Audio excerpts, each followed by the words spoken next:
নামাজের আকাঙ্ক্ষায় থাকে, আজান হবে কখন, মসজিদে যাবে কখন, তার চিন্তা থাকে একটাই, আজান হবে মসজিদে যাব, তার দ্বারা কখনো খারাপ কাজ হতে পারে না। আজকে যে ছেলেগুলো খারাপ হয়েছে, মাদক বিক্রি করছে কিংবা যারা খাচ্ছে, আমরা যদি মনে করি ওই ছেলেটি আমার সন্তান, ওই ছেলেটি আমার ভাগিনা, ওই ছেলেটি আমার ভাতিজা, ওই ছেলেটি যেই হোক না কেন আরেকজনের সন্তান, তাকে ওখান থেকে ফিরিয়ে আনতে হলে কি করতে হবে? ওকে বুঝিয়ে শুনিয়ে, ভালোবাসা দিয়ে, আদর দিয়ে, যত্ন দিয়ে, তার কতটুকু কি লাগবে এই সমাজ থেকে আমরা আজকে ডিক্লার দিচ্ছি, বাবা রে তোমরা ভালো হয়ে যাও, তোমাদের যা লাগবে এই সমাজ এই দায়িত্ব নিয়েছে তোমাদেরকে ভালো করার জন্য, ভালোর দায়িত্ব নিয়েছে, তোমরা যা চাইবা তোমরা ইনশাআল্লাহ তাই পাবা, তোমাদেরকে দেওয়ার চেষ্টা করবো ইনশাআল্লাহ। তোমাদেরকে আমরা বুঝাচ্ছি, তোমরা বুঝার চেষ্টা করো, তোমাদেরকে সর্বাত্মক ভালোবাসা দেবো, যতটুকু প্রয়োজন ততটুকু ভালোবাসা দেবো। যদি মনে করো হ্যাঁ মসজিদে যাব, নামাজ পড়বো, তোমাদের পায়ে ধরতে হবে, খোদার কসম করে বলতেছি তোমাদের পায়ে ধরে তোমরা মোটা আসো, তোমরা নামাজ পড়ো, তোমরা খারাপ কাজ ছেড়ে দাও, তোমরা ভালো কাজে আসো, তোমরা আমাদের সাথে বসো, আমাদের সাথে সমাজ পরিচালনা করো, সামাজিক কাজগুলো করো, দেখবে একদিন তুমিও ফুলের মতো তোমার থেকে গ্রান ছুটবে। একটা ফুল যখন ফুটে তখন গ্রান ছুটে, তখন বলতে হয় না ওই ফুলের গ্রান আছে। আজকে তোমার গায়ের মধ্যে যে গন্ধ, সেই গন্ধকে যদি তুমি দূর করতে চাও তাহলে তোমাকে আজকে সঠিক পথে আসতে হবে, সঠিক জায়গায় বসতে হবে, ওলামা কেরামদের সাথে বসতে হবে, ওনাদের সভাপতি আসতে হবে, 5 ওয়াক্ত নামাজ পড়তে হবে। আমরা ওনাদের কাছে নামাজের দাওয়াত নিয়ে যাব। আমি জানি আমার ভাই আমার ভাগিনা সে গর্তে পড়ে যাচ্ছে, সেই গর্ত থেকে দায়িত্ব আজকে আমাদের এই ওলামা কেরাম নিয়েছেন, আমরা ওনাদের পাশে দাঁড়িয়েছি, ওনাদেরকে আমরা মোবারকবাদ জানাই।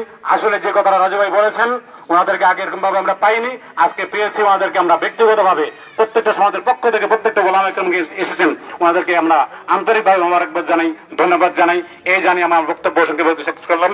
আপনারা ভালো থাকবেন, সুন্দর থাকবেন। আসসালামু আলাইকুম ওয়া রাহমাতুল্লাহি ওয়া বারাকাতুহু। অসংখ্য ধন্যবাদ আমাদের বাইতুল জান্নাহ জামে মসজিদের সম্মানিত কেশিয়ার এবং মদিনানগর পঞ্চায়েতের সম্মানিত সভাপতি জাকির হোসেন দেলোয়ার সাহেবকে। আল্লাহ তাআলা ওনার হায়াতে বরকত দান করুক, সকলে বলে আমিন। আমরা এইভাবে ঐক্যবদ্ধভাবে থাকবো তো ইনশাআল্লাহ, জীবনের শেষ সময় পর্যন্ত আমাদের সমাজকে রক্ষা করার দায়িত্ব নিব তো ইনশাআল্লাহ, আমরা কিছু হচ্ছে না তো ইনশাআল্লাহ। আল্লাহ তৌফিক দান করুক। সম্মানিত উপস্থিতি, এই পর্যায়ে আপনাদের সামনে এই বিষয়ে সংক্ষিপ্ত বক্তব্য নিয়ে আসছেন আল মদিনা জামে মসজিদের সম্মানিত সেক্রেটারি অ্যাডভোকেট সুমন কাজী সাহেব। অ্যাডভোকেট সুমন কাজী সাহেবকে বলবো সংক্ষিপ্ত পরিসরে তার বক্তব্য পেশ করতে।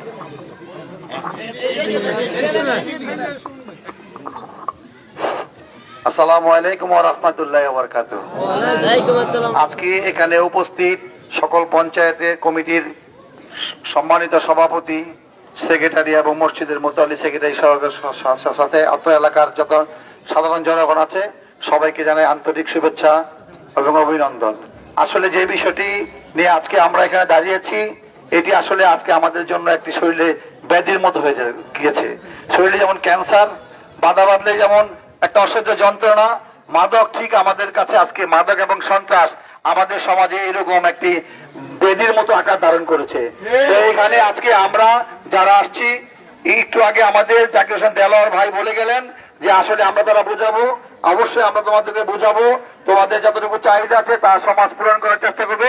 পাশাপাশি শুধু এতটুকুই বলবো, তোমরা নিজেরা থেকে নিজেরা যদি ভালো হতে না চাও তাহলে কিন্তু কেউ তোমাদেরকে ভালো করতে পারবে না। আমরা চাই না তোমাদের উপরে কোনো বল প্রয়োগ করতে, আমরা আশা রাখি তোমরা নিজেরা ভালো হবে।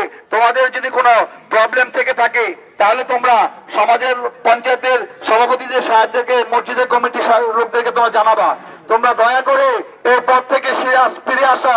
তোমাদের আন্তরিক ভাবে তোমাদেরকে অনুরোধ করছি, তোমরা এই মাদক এবং এই সন্ত্রাসের পথ থেকে ফিরে আসো। কোন এলাকায় কোন চিপা চাপায় কোন তোমাদের যদি এরকম কোন অপকর্ম দেখো তোমরা প্রতিহত করবা, না পারলে আমাদেরকে বলবা, আমরা প্রতিহত করবো। আর যদি তোমরা যদি দেখো তোমাদেরকে আমরা প্রতিহত করবো। এই মাঠের আনাচে কানাচে যেখানে যে স্পট আছে আমরা দেবো না, বর্তমান যুগ তো এরকম নাই, 1 মিনিটের মধ্যে সংগত হয়ে যাবো ইনশাআল্লাহ। তোমাদেরকে প্রাথমিকভাবে আমরা বোঝাচ্ছি, বলছি তোমরা আমাদেরই ভাই, আমাদেরই সন্তান, তোমরা ভুল পথ থেকে ফিরে আসো। দয়া করে তোমরা আর এই অপথে কুপথে যাবে না। তোমরা যে ভুলেছিলে আজকে থেকে ফিরে আসবে এবং আমাদের এই 8 পঞ্চায়েত 8 মসজিদের সমস্ত অঞ্চলকে আজকে থেকে আমরা মাদক মুক্ত ঘোষণা করবো ইনশাআল্লাহ। আমরা আইনের মাধ্যমে এবং আইনের সাথে আমরা সকলেই প্রতিহত করবো। এই বলে আমি আমার বক্তব্য এখানে শেষ করছি। আসসালামু আলাইকুম রহমতুল্লাহ। সম্মানিত উপস্থিতি, এই পর্যায়ে আমাদের সামনে সংক্ষিপ্ত বক্তব্য দিবেন বাইতুল জামাল জামে মসজিদের সম্মানিত সভাপতি জনাব শাহিন সাহেব। বিসমিল্লাহির রহমানির রহিম। উপস্থিত আজকের সভার সভাপতি, আট মসজিদের ইমাম সাহেব, পঞ্চায়েত পরিষদ এবং অন্যান্য এলাকা থেকে আগত মুসলিমের, আসসালামু আলাইকুম। আমি একটা কথা বলতে চাই, আমি কাজে বিশ্বাসী, কথায় বিশ্বাসী না। কাজ করব কাজের দিয়ে। যেমন আমাদের মহল্লায় আমাদের সন্তান নাইম, আজকে সে 40 দিনে চিল্লে বাইরেছে, সবাই বলেন আমিন। আমাদের যুবক এই যারা নেশা বিক্রি করে, কাহারো ভাই কাহারো স্বামী, তারা আমাদের সন্তান। তাদেরকে আমাদের সুপথে আনতে হবে, ইসলামের মাধ্যমে, আঘাতের মাধ্যমে নয়। আঘাত দিলে সমাজে বিশৃঙ্খলা সৃষ্টি করে। আমরা সবাই এই আজকে যেমন একত্র হয়েছি, সামনের দিনগুলি আমরা কাঁধে কাঁধ মিলে আমরা সবাই সমাজ থেকে মাদক নির্মূল করবো ইনশাল্লাহ। আমরা সবাই আছি তো ইনশাল্লাহ? আমরা কেউ পিছপা হব না ইনশাল্লাহ। যে কোনো কারণে আমাদেরকে ফোন দিবেন, আমরা ইনশাল্লাহ ঝাঁপিয়ে পড়বো ইনশাল্লাহ। আমাদের ছোট জুয়েল ভাই, দলার ভাই যা বলে গেছেন তাদের সাথে আমি একমত। আমি কাজে বিশ্বাসী, কথায় বিশ্বাসী না। আমি কাজে দেন, আমি কাজের জন্য প্রস্তুত। এই বলে আমার সংক্ষিপ্ত বক্তব্য শেষ করছি। আসসালামু আলাইকুম।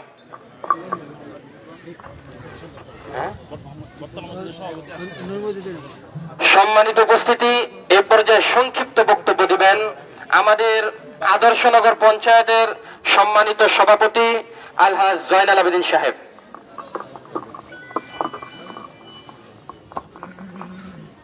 সম্মানিত বিভিন্ন মসজিদের ওলামায়ে কেরাম ও বিভিন্ন পঞ্চায়েতের সভাপতি ও কার্যকরী পরিষদের বিভিন্ন মসজিদের দায়িত্বশীল ওলামায়েগণ, আসসালামু আলাইকুম। আমি শুধু ছোট্ট করে একটা মেসেজ দিতে চাই। আজকে আমরা যারা সমবেত হয়েছি, আমাদের একটাই উদ্দেশ্য, যেখানে অনৈতিক কার্যকলাপ হয় সেগুলি বন্ধ করার জন্য বিভিন্ন স্তরে আজকে 8টা মসজিদ যেখানে আমরা উপস্থিত হয়েছি, তার একটাই কারণ যারা মাদক বিক্রি করে, অনৈতিক কার্যকলাপ করে, আর বিভিন্নভাবে বিভিন্ন জায়গায় ছিটাই রয়েছে। বিভিন্ন জায়গা থেকে আমরা ওলামায়ে কেরামের পরামর্শ নিয়ে ইনশাল্লাহ যারা আমাদের সাধারণভাবে কথার মাধ্যমে, যুক্তির মাধ্যমে তারা ভালো হয়ে যায়, ইনশাল্লাহ আমরা